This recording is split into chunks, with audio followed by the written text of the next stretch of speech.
Hey everyone, it's Andrew Schiffman. Harry Turcott here. We both worked at MTV in the music and talent department in the late 90s, early 2000s. Yeah, it was a time where music videos, TRL, The Jersey Shore, and the Osbournes ruled the airwaves.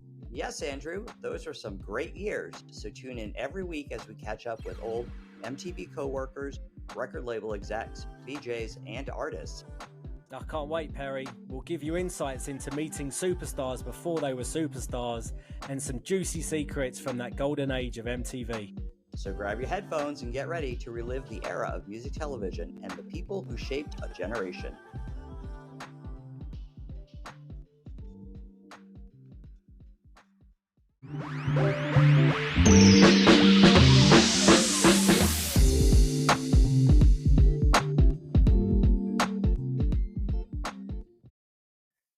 Welcome back to the Music Lounge. We're here another week, another amazing guest, someone I kind of grew up with at my time in MTV in New York. We shared an office. We sometimes had a bit too much fun, but did we fun share an and office? pleasure. We did share an office, yeah. The big one with Todd for a little bit. And Seraphin, right? Seraphin was there, yeah. The one in the corner. But we'll talk about that. Perry, how you doing? I'm doing well today, Andrew. Thanks for asking. Good. Who are we talking to behind the scenes? So I'm excited for today. We have as our guest, who's producing us from his place in Los Angeles, former coordinator of MTV Music and Talent Department, an associate producer MTV and Series Development, and currently a producer director freelancing in LA. So if anyone's looking for a producer or director, please feel free to reach out to us or to our guest. Welcome, Brian Leitten. What's up? Welcome. Thanks for having me. Lovely to have you. Thank you for doing it. I mean, we should kind of mention, I guess, that we're recording this at a time when much of LA is under duress, I guess, with these big fires. So thank you for taking the time to talk to us while all of that is going on. I know that you're not affected, but it is affecting a large part of the city. So yeah, it's pretty, go out to pretty everybody insane. there. Super insane. I'm in the middle of LA, so I'm just dealing with smoke. But a lot of friends have been evacuated. And a lot of friends have lost everything. So it's going to be a tough couple of months. Terrible. And years. Years, yeah, definitely. Yeah. I just want to talk about your beginnings at MTV. So you had been working in freelance production before you started at MTV. Take us down the road. What brought you to New York? How did you get your job at MTV? And when you got your job at MTV, were you thinking, oh my God, this is the coolest thing ever? Actually, my job at MTV was my first professional job. I went to college at the University of Cincinnati and found an internship opportunity at MTV and flew to New York. Did an interview with Robin Hopkins in the music and talent department. I also interviewed at the VH1 music and talent department and MTV radio, and was offered all three internships, and I chose MTV music and talent. And is it because of Robin? Did she just sell you, or Robin was you very cool. Yeah. Robin was very cool. Andy Manning was also my internship supervisor, who went on to Warner Brothers after his time in the music and talent department. But they were cool. And at the end of the day, it was MTV. Right. So like MTV kind of trumped VH1, and music and talent just sounded a lot more interesting than radio. And I'd already done a radio internship in Cincinnati in college. So I wanted to have something different on my internship resume. I think you made a good choice.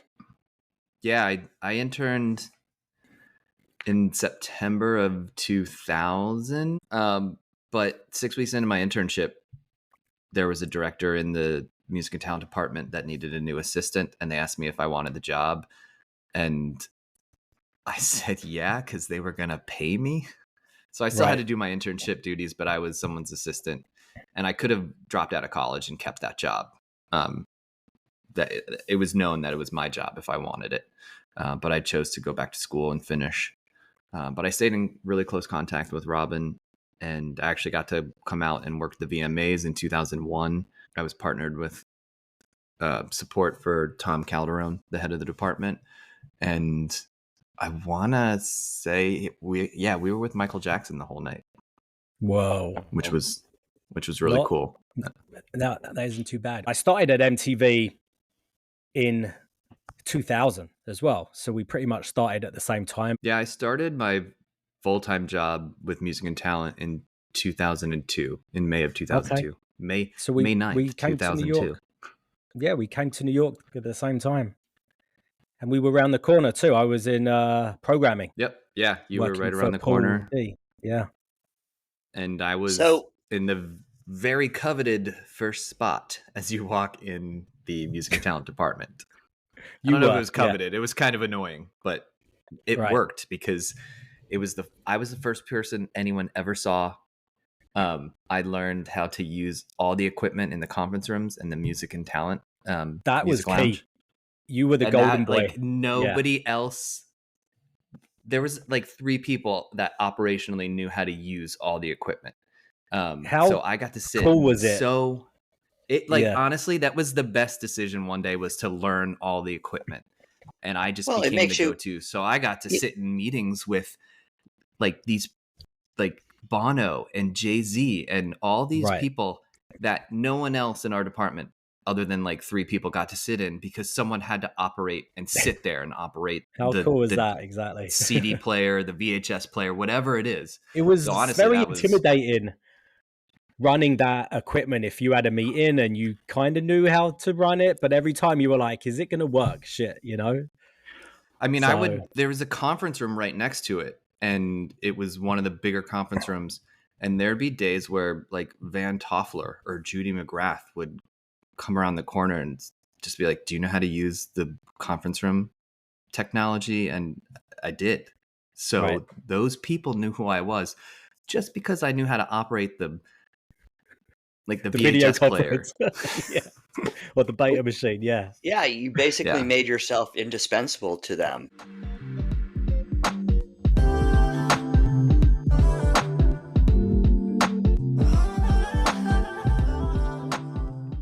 So after you started working at MTV in the Music and Talent department, there was actually a pretty large group of assistants, coordinators that were, either just out of school or, out of school for a couple of years that you were pretty tight with. Any stories from that time that you can share? And is there a pinch me moment where you were like, oh my God, I can't believe I'm doing this right now? And obviously you just talked about Michael Jackson, but anything else? That doesn't involve me. I would say, I mean, we were all such close friends at that assistant and coordinator level. I mean, I sat in an open pit with Aurora and Yomi. Eventually, some people on the talent team. Mina was right there. Vinnie Perry, Paul Simon. I lived with Paul Simon for like 2 years, and we went everywhere together. Went to the same shows. Went to dinners. It was like your family, which was really cool about it. But yeah, we spent all our time together. I mean, we, at one point, I can't remember what we called it, but every Thursday night we would go to this place called Pamela's Cantina and have like chips and salsa and margaritas. And it was like Justin Prager. He would DJ. Justin Time Prager, as I was called out to say. Yeah, he was a DJ. Yeah, and it wasn't only just like the MTV assistants. Like, they would have a guest DJ too, right? Yeah, every week it'd be somebody different. We get record label DJs in there. There was Fat Joe showed up one time. I'm pretty sure it would get insane. You didn't know who would show up because the record labels would come to the party as well. So it wasn't just the assistants at MTV. Like, I was really close with some of the assistants and coordinators in the Music and Talent department at VH1, and then the record labels. Everyone was just friends because we spent all our time together. In addition to Bono and Jay-Z and Michael Jackson, was there another artist that you got to meet or be around that just was like, oh my God, this is the most I can't believe I'm actually getting to do this. I've had a lot in my career, because I had a career in music outside of my time in the music and talent department. But one of the first ones was when I was an intern. My bosses knew my music tastes, and they knew I was a huge Dave Matthews fan. There was one day where I was working on something and Robin Hopkins was like, "Hey, we're going to do a meeting in the music lounge. Why don't you come?" And as an intern, it was so cool to get to go in there. Sometimes they just needed more bodies to make it look like they had a presence. And she's just like, "Come in." And I was doing some, I don't know what I was doing, but I was like, "I can't, I got to finish this." She was like, "No, come in. Like, you don't have to finish that." I was like, "Okay." And we walk in and people are talking and we sit down and I'm just kind of like, "Okay, like, what's going on?" And this guy gets up to talk. And, when someone's in person, it's not the same as seeing them on TV or like on a stage. And he starts talking with an accent. I'm like, holy shit. Like, Dave Matthews is like 3 feet away from me. And I, like, in college, like, I'm massive Dave Matthews fan. So that was insane. And I got to talk to him and hear his new music. And then 2 or 3 years later, when he had another album come out, he did a show in the TRL studio that I got to work, and I was with Joanna Bomberg, and she like reintroduced me to him, and he's like, "Oh, I remember you from the last time I was here up in the music lounge." And I was like, "Holy Wow. shit, Dave Matthews remembers me." And then I was working with Joanna, and at one point she was just like, "Come with me." And she sat me down in the front row, and she was like, you get to watch the whole, like, sit in the front row for the taping. And it was very cool. But after that, it happened like time and time again. I mean, I was with James Brown in the 2002 Wow. VMAs. I was with Snoop Dogg in 2003. And he had like 12 security guards with him, and someone still got on stage. And I remember at the end of the night, everyone's asking for photos, getting into his car, and he's like, "Do you want a photo?" I was like, "Yeah, sure, if that's cool." But I always wanted to like be professional, no matter Right. how big of a fan I was. I worked with Imagine if we Outkast. got Like, pictures with every talent we came in contact with. How cool yeah, would that be? But it'd be quite the photo album. it wasn't part of working at MTV. That was the last thing on your mind. Although you were Yeah. like, "Fuck, that would be cool," but you would never ask. Still, Yeah. I think going back to holy shit moments, I think my probably favorite musical moment ever was the 2005 VMAs. Green Day, I think, opened the show with Boulevard of Broken Dreams, and I was assigned to them as their talent escort. So it was me, Wendy Griffiths, and Liz Lewis in their dressing room. And I'm like, "All right, guys, it's like 5 minutes to showtime. We got to start moving out to stage." And they're like, "Okay, one last warm up." And the three of them sat there and sang. It wasn't Boulevard of Broken Dreams. It was another song from the album, but they just sang it a cappella for like a minute and a half Wow. to warm up. And it was one of those moments I will never forget, because I literally thought to myself, no one is ever going to hear this except for the three people in this room. Yeah. And Yeah. I've Incredible. never heard them do anything like that in real life. I made a mental note to sear that moment in my memory as it was happening. Yeah. Amazing. I don't have as Incredible. big as Green Day, but when Young the Giant did the rock spot at the VMAs, and I was very passionate, about them, and kind of pitched them in the music meetings and for, a new music campaign. So when they got booked, I was assigned to them. And right before they went on stage, I was in their kind of green room area getting them ready. And they were like, "All right," poured a shot for themselves. They were like, "Andrew, come on." So we all did a shot before they went out and performed.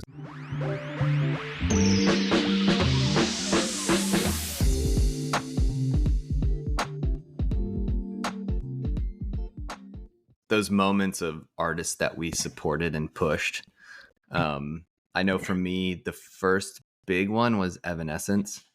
I got to go to a pre VFX screening of Daredevil. I don't even know how I got to go to it. Probably like Mina took me because she was on the talent team. But Bring Me to Life and My Immortal were like two of the songs that were in the soundtrack in the movie. And when I heard them, I was like, who is this? And got back to my desk and figured out who it was. And Bring Me to Life was their video. And I pushed it and pushed it and pushed it. And everybody would, I wasn't in the music meetings at that time. I was still an assistant. And every week I'd be like, you guys got to add Evanescence. They're going to be huge. And it took about 2 months, but then someone came out of the meeting and they're like, we put them in a rotation. They're like the biggest thing in the world right now. And I was like, yeah, I told you. I told you 2 months ago. But I think everyone like that worked in that department had that story. I think I was ahead on, not on Kings of Leon, but on Kings of Leon taking the next step. When they came out with their third album, I really pushed them. And I think on the fourth album is when they really blew up at MTV. On one of my last days, the Paramore's manager called me to like thank me for pushing them. Wow. And I was like, oh, that's pretty cool. And then I think my favorite is, it's not Frou Frou, Imogen Heap. Who is Frou Frou?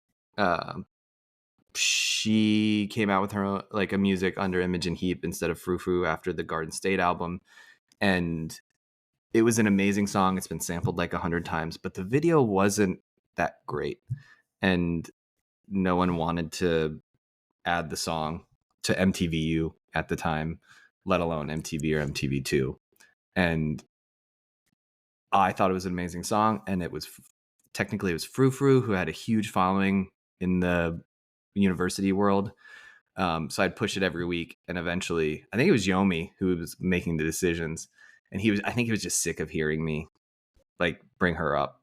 He's like, if you can sing the song right now, I will add it to rotation in the music lounge. So I sang the song. It wasn't that great, but he added it. And it was the #1 song on MTVU for 6 months. And they booked her to open. No, definitely not. It's too early. It's too early in the morning for me. All right. But when it was the #1 song on MTVU for 6 months, they booked her to open the Woody Awards, and I was assigned to her as a talent escort. And the record label rep, when she showed up to like rehearse, introduced me to her and said, he is the reason you're on stage right now. Amazing. So good job, man. I think everybody that worked in that department has those moments. It's just, you don't know, everybody has different tastes, and every once in a while a song is just like hits you a certain way.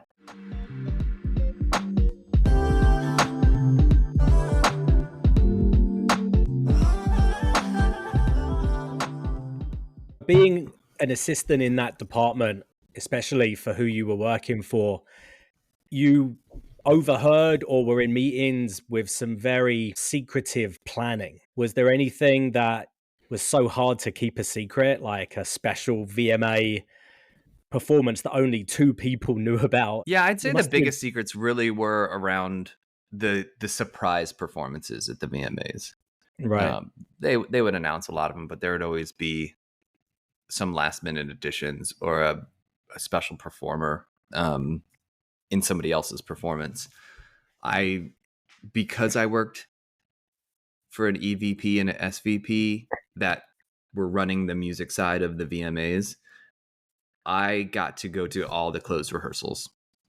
And I don't think I could put like a stamp on like one thing that was a surprise that I kind of held in, but very early on it was just kind of made known that I would be privy to a lot of things, and if I wanted to keep my job, they would remain privy. But I think nothing ever slipped during your time, right? I don't think so. Someone could, comment below and tell me when I messed up. When you work for people at a higher level, there's work things. I knew a lot of information about the people I worked with. And there's a lot of personal stuff, but if you liked your bosses, which I did, at some point, it felt more like a familial relationship, like an uncle or a parent. I do remember like the Guns N' Roses performance was kept pretty secret before they performed. I in the was not VMAs. in the room for that one. That was early on, I think, when I was there, when I wasn't working for Michelle or Tom. So I do remember having to leave the auditorium for the Guns N' Roses rehearsrsal. But I Because you knew had it the was, intern I status. knew, yeah, I knew it was them. I just wasn't allowed to be there for that one. You All right. get used to being in those meetings and having that level of knowledge. That just becomes part of your status, even though you're an assistant.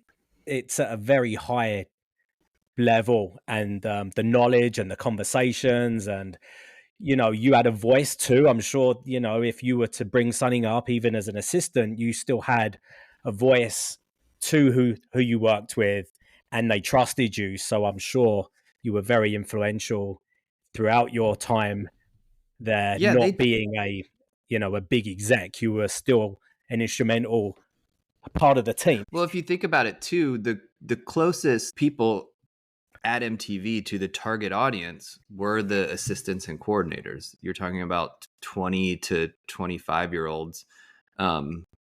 So the good bosses would listen to Yeah. their, younger staff when it came to music or talent that were going to be on different shows.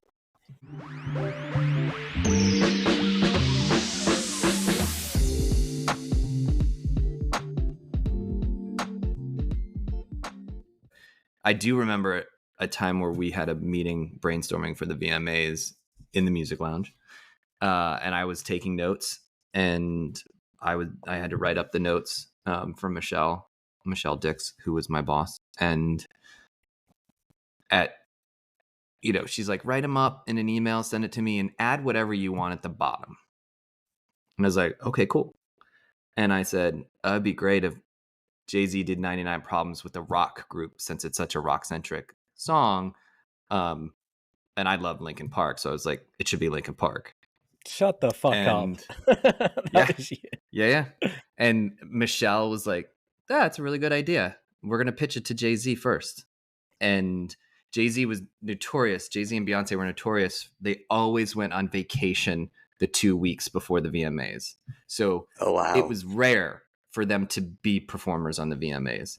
And he basically said, like, oh, that's a great idea, but I'm on vacation.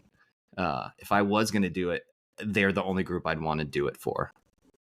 And so that kind of got shut down for a minute. And then Jesse Ignatovich and Michelle Dix basically just said, well, if you can't do a performance at the VMAs, do you want to just do a show? And that became Ultimate Mashups with Jay-Z and Linkin Park. And it was so good, it was the only episode we ever made. Yeah. So were you still in the music and talent department at that time, or had you already moved into like music series development when that happened? I basically quit the music and talent department on my 5th year anniversary. In 2006, there was a lot of changes in the department. Tom Calderone and Michelle Dix went to VH1. Jesse Ignatovich left to go out on his own. And the production and development aspect of the music and talent department kind of disappeared. And that's Perry, when I really started working with you, because .com kind of blew up, and we were programming the videos on .com, and it was all about ancillary content. So I started working with a team that would interview pretty much every artist that came to MTV every day. And we would cut that down into short videos and air them around the music video online. So I started working with Kelly DeLace. She was doing the interviews and I was running the camera. I would get to sit in on the edits, and eventually there was just so much of it and we were so busy that I got to start doing the interviews myself. I remember one time I was running the camera, Kelly was doing the interview, and it was with Nelly Furtado, who I loved. And I was so starstruck, I forgot to press record. Oh. And I didn't notice until like 15 minutes into the interview. And I just hit record and was like so disgusted at myself. And then we only interviewed her for like 7 minutes. And at the end, I was like, we might have a couple more questions. I know you're coming back for TRL next week. If we can finish then. And they were like, okay, cool. And then I had to tell Kelly afterwards, like, we only got 7 minutes. The good thing for me is I knew all the record label reps, but I was Right. never a rep on the MTV side. I did music programming, I did development, I did production, I worked with the execs, but I wasn't someone like a Yomi, a Tuma, or a Butterman where they had accounts. Like they were responsible for bringing all of Epic's priorities into the meeting and fighting for the music they like, but also fighting for their record label. Right. And I Right. never had a record label that I had to fight for. So I could just go into a lot of the meetings pushing for the artists that I liked versus the artists that I had to support. Well, it's interesting on the .com side, we had those same relationships with the people at the labels, but we didn't have accounts. So every label would call us and say, Yep. can you push for such and such in the music meeting?" And I mean, you know, they might have to talk to 4 different labels or 4 different label reps. I had like, 15 to talk to. The flip side of that was it gave us the opportunity to bring a lot of those artists in for .com stuff too, because we had all those relationships. And You had for me infinite. it was great because I was always focused on the filming, the questions, the talking to the artists. So I got to develop relationships with all the record label reps, but I wasn't like beholden to any of them. And just through that, when I left MTV, I did 6 months at Atlantic Records as a content producer, like developing stuff around artists like T.I. and Paramore. And like that relationship came from working with the record labels. Later on, like 4 or 5 years later, but I also filmed stuff for Warner Brothers. I also filmed stuff for Epic Records, just through the friendships I'd made when I was in the music and talent department. And those relationships just kept coming back. I ended up in 2012 working for Vivo because Doug McVeal, who I'd worked with time and time again at MTV, said, "There's this new thing called Vivo. Do you want to come in for an informational? I think you'd fit here." And that relationship was developed while I was at MTV. And there was maybe a 4-year gap between my time at MTV Music and Talent and like that offer to work at Vivo. I think we all did something at Vivo. Justin brought me on to curate playlists freelance for a couple of years. But yeah, we had the I spent experience about and relationships. it honestly, all my jobs in the last decade have come from relationships, not me like applying for a job online.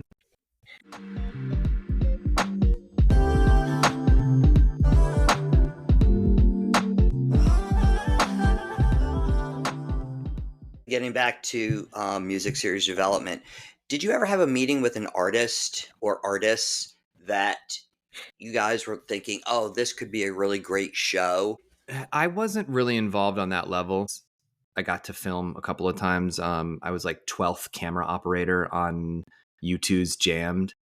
Like I was at the concert to film audience reaction shots. That was, I think, the first time I got to film something. If I was on set for Life and Rhymes, I think with Snoop and with Kanye. But then when I left MTV Music and Talent, 8 months later, I got a job in the series development department. And that just came from context. Like when I started at MTV, I had a lot of free time. I would just walk around and meet people. Like that's how I became friends with the VH1 Music and Talent people, like marketing, promos, like production. I would just like plop down and like talk to somebody. And someone from the marketing department who I knew really well, who I'd never asked for like help finding a job, knew I was looking for work. Graham James, I believe you both know him. Mm-hmm. He just gave my name to the VP of production and development, and they hired me. Amazing. So That I was did a nice thing about MTV though. You could go into somebody's office or sit down at somebody's desk and just talk to them about what they're doing and, sort of, you know, like really get to know people there. I mean, it felt at that time, it did feel like everybody was sort of working together for this one greater good. And you just wanted to know as many people as you could, because that made life easier there too. When you needed to get something done with another department. Mhm. Yeah. Yeah.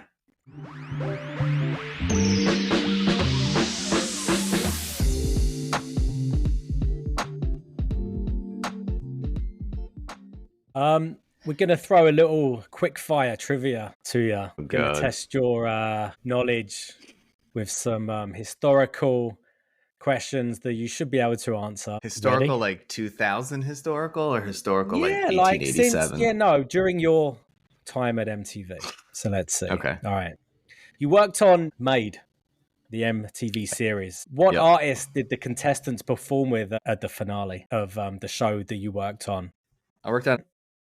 There were 3 hip hop dance battles that I was a producer on. I might have them out of order, but I think it was Sean Kingston. Okay.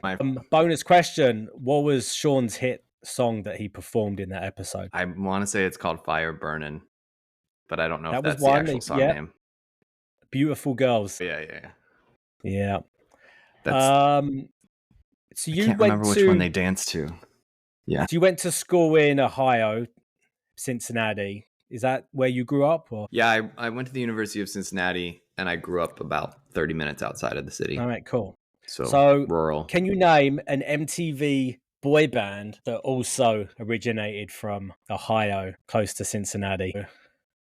Walk the Moon. No. You're thinking of I another think one? they were actually from Ohio. They are from Ohio. They Yeah. are. They That are. was a little bit later. One of the Dan boy from bands. O-Town. Dan from O-Town was. I went to school. Jordan and I went to school with Dan from O-Town. But 98 degrees. It's Ding the ding, Lackeys. correct. Yeah. There you go. The band formed in LA, but 4 of the vocalists are from Ohio, 3 actually from Cincinnati. Yeah, that took too long. I should have known that better.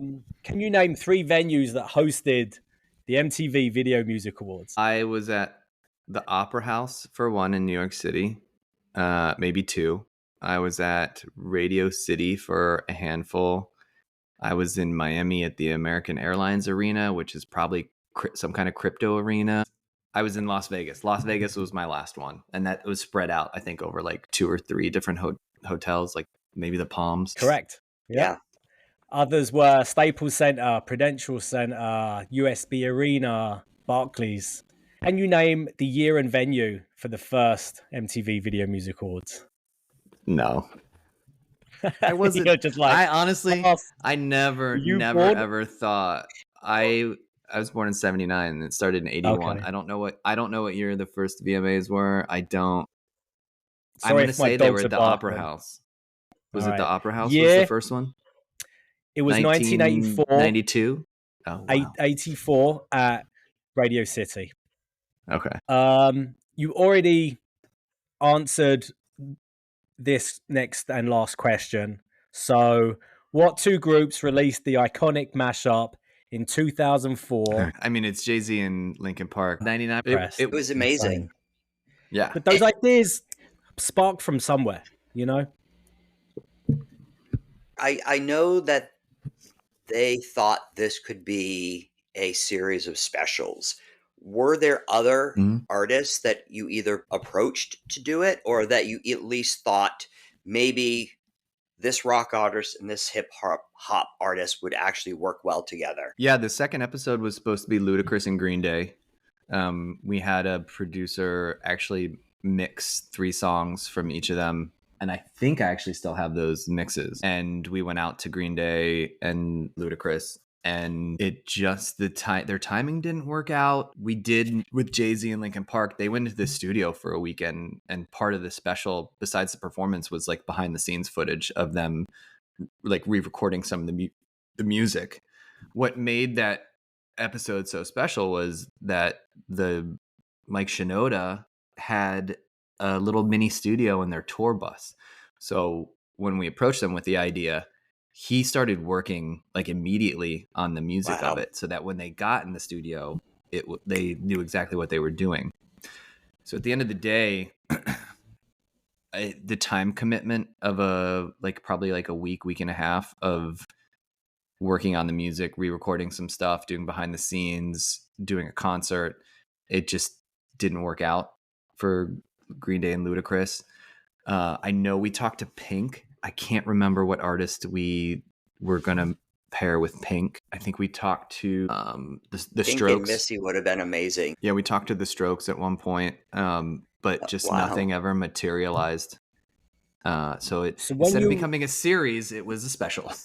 Yeah. So when you approached Green Day and Ludacris, you already remixed a song to present them on your thoughts and ideas on Yeah, their I mean, sound? again, I was an executive assistant, so I didn't approach Yeah. anybody. No, But, that was yeah, part of we the did pitch. the part of the pitch was playing like rough mixes, Nice. so they could see how we envisioned some of the music. Because we also knew it would be a heavier lift on our side without someone like Mike Shinoda being completely involved in the process. So we kind of got ahead of it and presented the concept of the show. I mean, at that point, we had the entire episode we could show, and then we could say, here's some of the remixes we envision. And it just never came to fruition.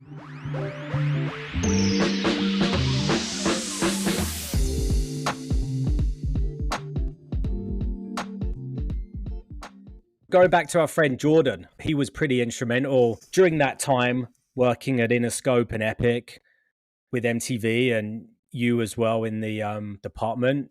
Did you guys know each other before him working at labels and you at MTV? And did you guys, you weren't college buddies, or how did that relationship happen? Well, we did go to college together. He was a year behind me. At the You knew each University other of there? Cincinnati. We knew each other. I knew his girlfriend, but we weren't really friends. Like, we had some classes together. We'd see each other at parties.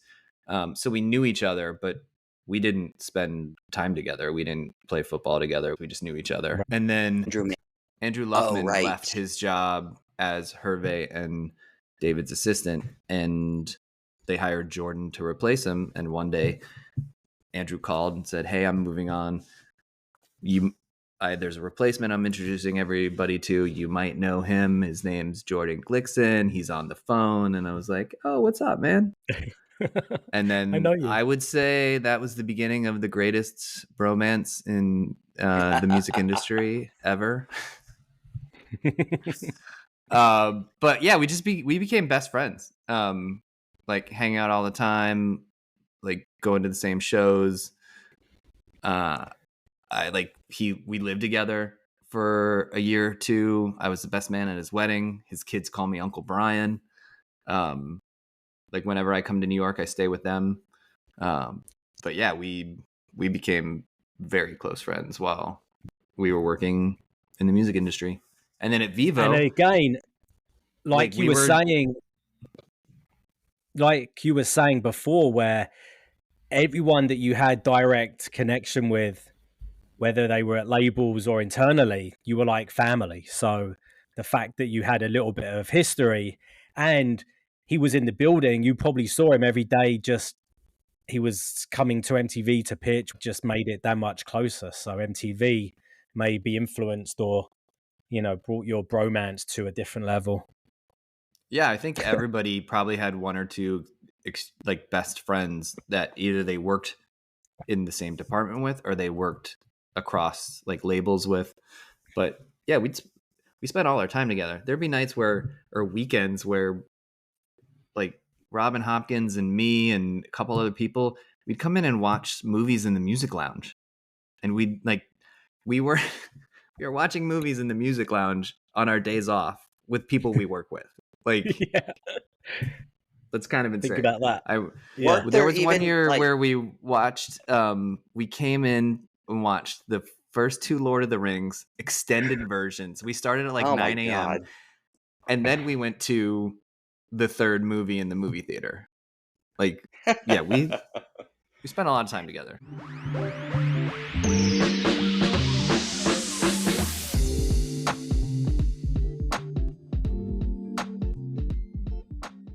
At MTV, you were able to move into production, which you're currently doing now. What do you think that you learned in your early roles at MTV that help you today as a producer, storyteller, and filmmaker? Right off the bat, I had really great mentors at MTV. Robin Hopkins, first off, like was my internship coordinator. She found the job that got me back into MTV. So realistically, it starts with relationships. That's like one of the main things. In the production world, in the film and television world, it's all about relationships. Robin really taught me that and taught me how to live in New York City because I grew up in rural Ohio. And then from there, when I got more into the production world, it was through my boss, Michelle Dix, who was another amazing mentor. At some point, after I'd been working with her for a while, she would let me watch the cuts of the shows that she was giving notes on, like Diary and Jammed. There's plenty of others. And she would explain why she wanted to make a change or why she was going to cut something or why a certain angle didn't work. And eventually she would let me watch first and do notes. And then she would give me notes on my notes. And it got to the point where she trusted me to give notes on like a first round if she didn't have the time. And that was instrumental because she had like an eagle eye and owl ears. And I do as well. And I developed that like basically from her. So those two were big mentors like really early in my career when it came to just the world of production and the world of work. I was Robin's backup as an assistant for Tom Calderon. So there was plenty of opportunities just where like I said before, I was in meetings with the president of MTV and the president of MTV Networks and the president of VH1 and watching everybody and learning how you carry yourself in that setting, knowing how to talk to certain people, and like understanding the dynamics of the power in the room and where it lies at each individual moment of a meeting. That was super informative. An assistant job isn't always glorious, but there's ways to take advantage of it. Oh, absolutely. I absolutely agree with that. I started as an assistant myself, and just being able to witness how other people do their jobs and see how successful they are at it, it it is it is invaluable, I think, to any career that you're going to be doing. Yeah. Yeah. I mean, I started in programming. I think my first mentors were obviously people I worked with, Paul de Benedettis and Emilian Gray, both amazing programmers focusing on Paul, the overall big picture, Emilian, kind of music and that fan experience. So a lot of those things that I learned, I still use today. Well, and I also think that having great mentors can also translate into you being a good mentor to somebody else who then is starting out in the business and is working with you and for you. I think that, you know, I, like I said, I started as an assistant, and then the two assistants that I ended up having at MTV, both, have really flourished in the music and entertainment business. And I would like to think that maybe I had a little bit of something to do with that. I mean, they're both smart and talented and good at what they do, but I also think that, maybe I imparted some wisdom or some work ethic to them that has helped them in their career. Of So course you did. Of course you did. Well, Between- on that like that topic, I ended up starting a production master class and teaching at the University of Cincinnati for 9 years. And I started in 2012, and each year the class would like shoot and edit a documentary. And some of those students from the first year, I'm extremely close friends with now and are professionals that I work with on a daily basis. There was 20 to 50 students every year, but like those upper echelon students, I've definitely stayed in contact with, given work to, and mentored, and they've actually given work back to me at a certain point. I worked on the Bloomberg campaign in 2020 for 2 months, and all of that work came from a former student who was an associate producer. Incredible. It's all about relationships, you know. Yep. Treat people how you would want to be treated. Yeah, absolutely.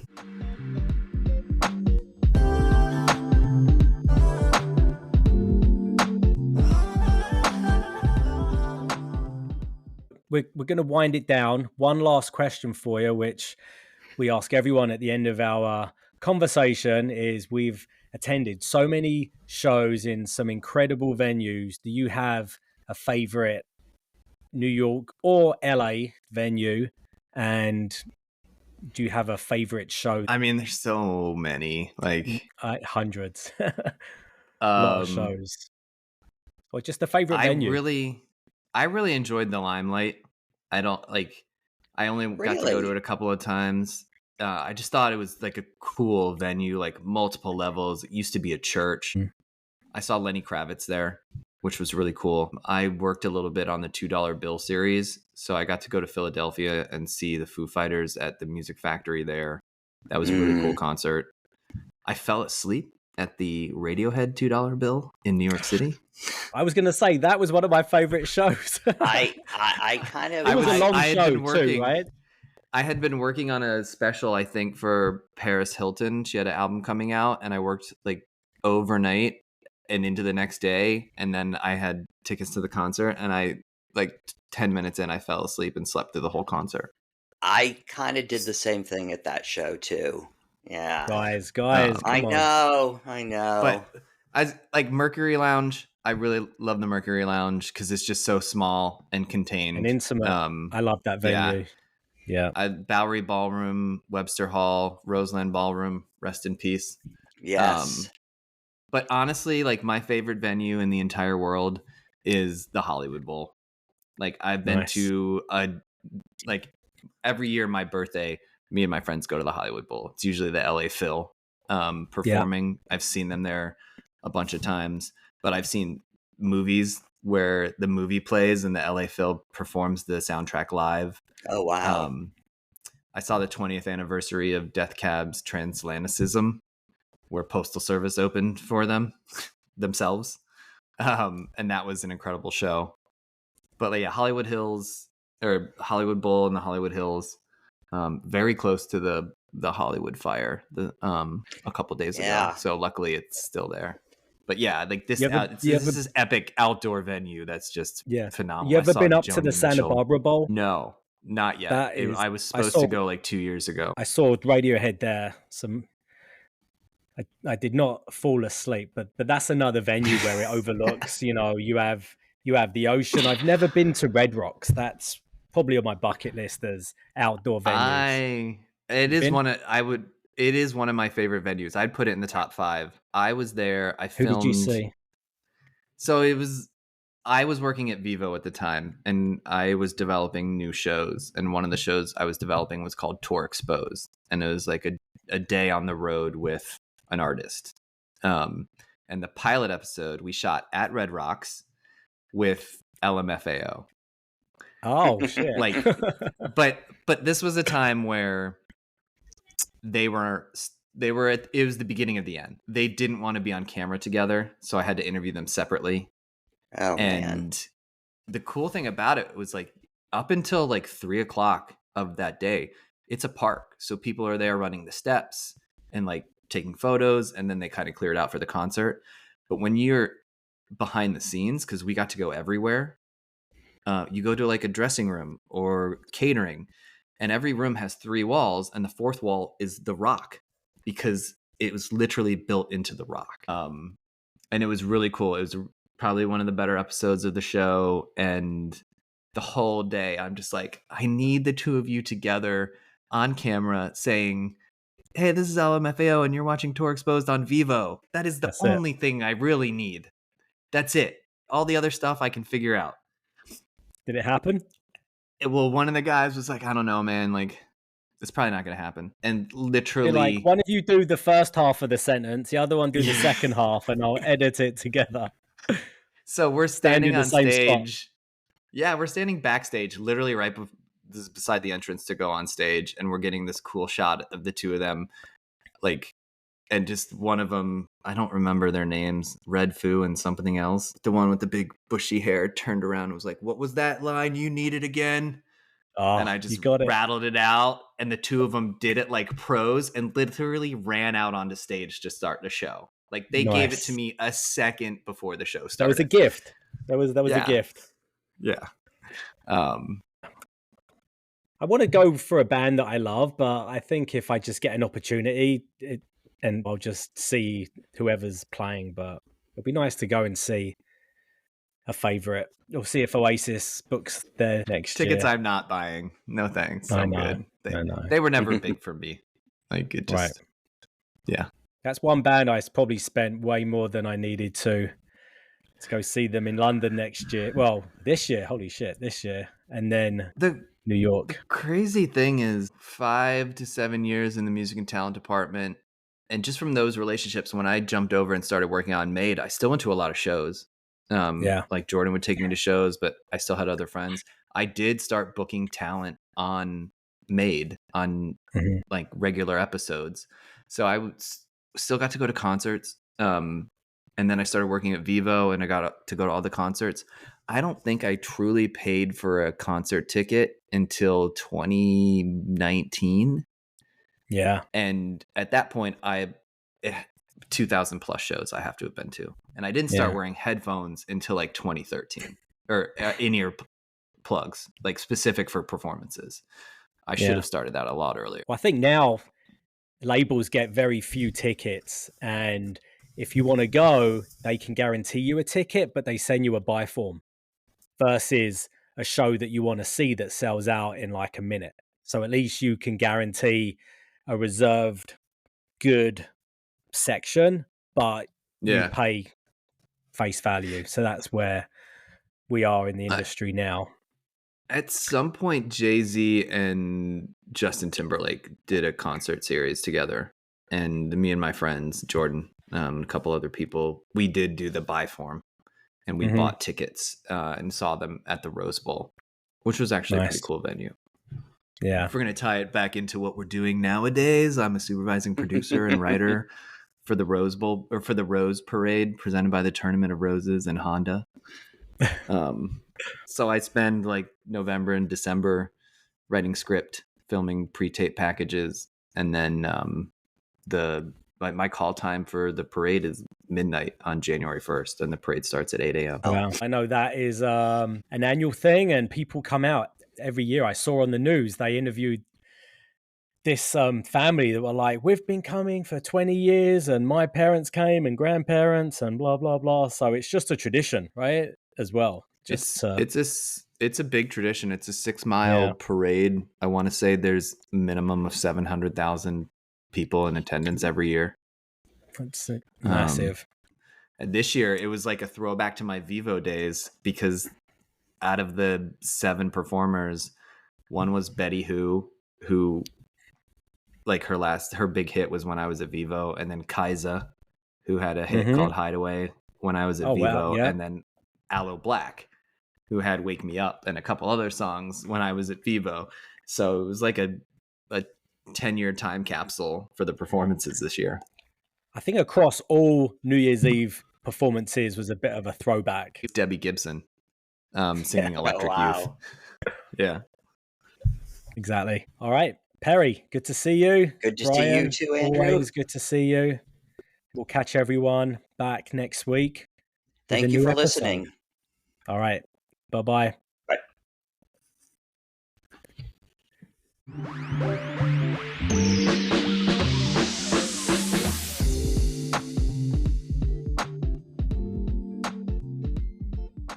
Thank you for joining us today in the Music Lounge. And tune in next week to hear more stories about your favorite era of MTV.